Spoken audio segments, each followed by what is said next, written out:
This is the ranch, not the visitor center. The visitor center's there. Let's just zoom in a little bit. And what you can see is that there are two mountains.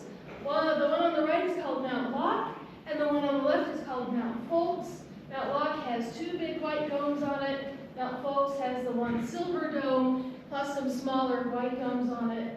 And we are going to visit both mountains today. Yay. But let's talk about a little bit of history. We are here at McDonald Observatory because this guy, William J. McDonald, he had nothing to do with the hamburger franchise. So do not expect hamburgers or fries today. But he was a banker and trained as a lawyer, and he lived and worked most of his life in Paris, Texas. And he was kind of a weird guy.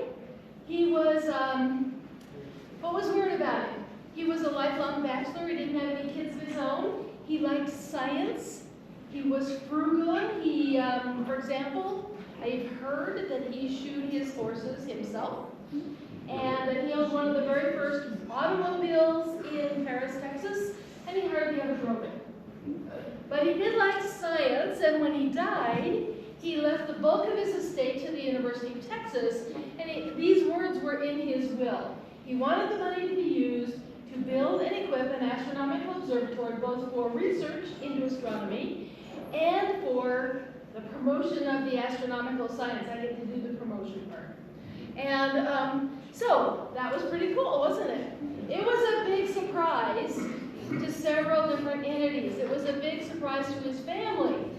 Although he was a lifelong bachelor and didn't have kids of his own, he did have nephews and nieces who had expected to inherit his estate, which was a little over $1 million. Wouldn't you have wanted that in 1926? Yes, you would have. So there was kind of an inevitable court battle over the will. The family argued that he was not of sound mind and did not understand the meaning of money. Okay, think about this. He's a banker. His estate comes to a little over $1 million. Do you think he understands the meaning of money? Yeah, probably. Anyway, so the family they settled out of court. The family members each got a little more money than they had expected, and the University of Texas got the rest. It was a surprise to the University of Texas that he left them his money. Here's a picture of the University of Texas from around that same time. You can see that, are any of you from Austin, or have you been to Austin, some of you? Yeah, okay. So this is the iconic tower, and you can see it's under construction here. There's a big construction crane, and the walls are open, etc. That was happening all back around that time.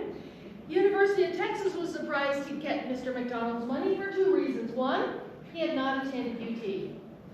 So it wasn't the Alumni Association after him, like they are after me, because I'm so rich. No, I'm kidding. They're not. Anyway, but the other reason was they did not have an astronomy department. So, put yourself in their shoes. You're a university, you're growing. Somebody wants to give you $1 million to build an observatory, but you don't have any astronomers. What are you going to do? Find one. Well, yeah, that's not what the money was for. So here's what they did. They sent a bunch of letters, and they sent them to universities that they knew had astronomy departments, and they said, this is our situation, what is your advice? And the answer they got from the University of Chicago was the answer they went with, and that answer was, you would team up with us. Here's what the University of Chicago's observatory looked like at about that same time. University of Chicago's observatory is the Yerkes Observatory. This is in Williams Bay, Wisconsin. That's about 100 miles north of Chicago. It's on the shores of Lake Geneva. Would any of you like to be there right now? No, because it's cold and wintry there. Yeah. Do you think you'd like to be there in the summer instead? It's probably pretty nice. I think they have mosquitoes.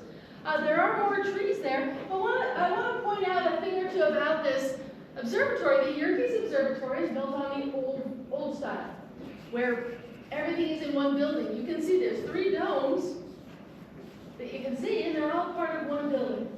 So they just connected them together. You walk up the hall to one dome and down the hall to the other dome. And here at McDonald Observatory, you see we've got domes on separate mountains, and there's separate buildings, and that's the more modern style of observatory. This is the more old style.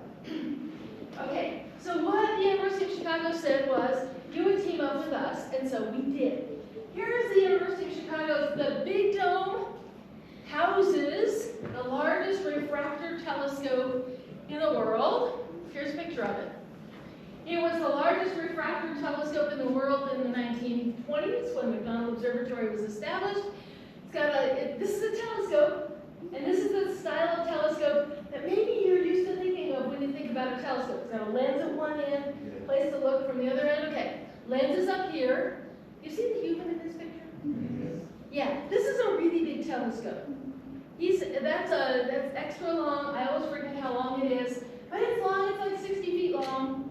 And 40 inches, turns out, is the biggest that you can make a lens for it to work. If you're supporting glass by its edges and it's thicker in the middle, that glass sags under its own weight. And so bigger than 40-inch lenses have never been successfully used in telescopes. So this is still the largest operational refractor telescope in the world. If you want to collect more light with a telescope, you don't do it with a telescope that uses a lens. So that's what Yerkes had. They were looking for a place. They had the astronomers. They didn't have the money. We had the money. We didn't have the astronomers. So we teamed up. And the deal with the University of Chicago was that the University of Texas would build McDonald Observatory, and the University of Chicago would operate it for 30 years. And during those 30 years, they would help the University of Texas build up an astronomy program, and they would operate the observatory. So here's the first director of McDonald Observatory.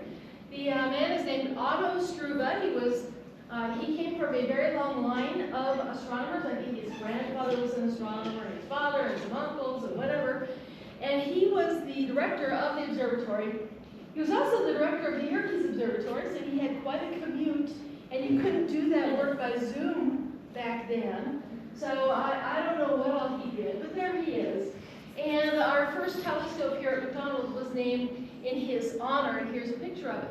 This is our 82-inch Otto Struve reflecting telescope. So instead of a 40-inch lens, we collected focused light with an 82-inch mirror, which means you can collect a whole lot more light.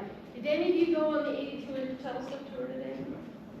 Okay. We do it every once in a while, about once a month. We do a tour to this telescope. One of the reasons we don't go there more regularly is that the elevator's broken. So it's not really accessible to anybody who has any kind of physical difficulty, and there's not as much space at the dome floor. So this is more like a special history tour that we do now and then. So that's our 82-inch telescope. We love this telescope. I love how kind of steampunk it looks. But when it was finished in 1939, this telescope was the second largest telescope in the world. It's not anymore. It's not even the second largest telescope here at McDonald, but it still gets used on a regular basis for research. So that's our first telescope. After the University of Chicago operated the McDonald Observatory for 30 years, then the University of Texas took over. By then there was a tiny little astronomy department at the University of Texas, and the new chair of that department is this man, Harlan Smith. And he got here in 1963, and by then we had two telescopes. We had the 82-inch, which was large but kind of old, and we had a 36-inch telescope, which was newer but smaller. And what Dr. Smith wanted was a large modern telescope. Now, was anything happening in the 1960s that would make us want maybe to think more about space? The moon was happening. Yeah. And so Dr. Smith managed to find some funding with NASA. I'm going to just skip past this view. I don't know, my slides are out of order. This is a picture of Apollo 11 launching in 1969. Our telescope, our 107-inch telescope that we are going to visit, had been completed by 1969, and much of the funding was from NASA. And the reason we like to think about the Apollo missions and our telescope is that the Apollo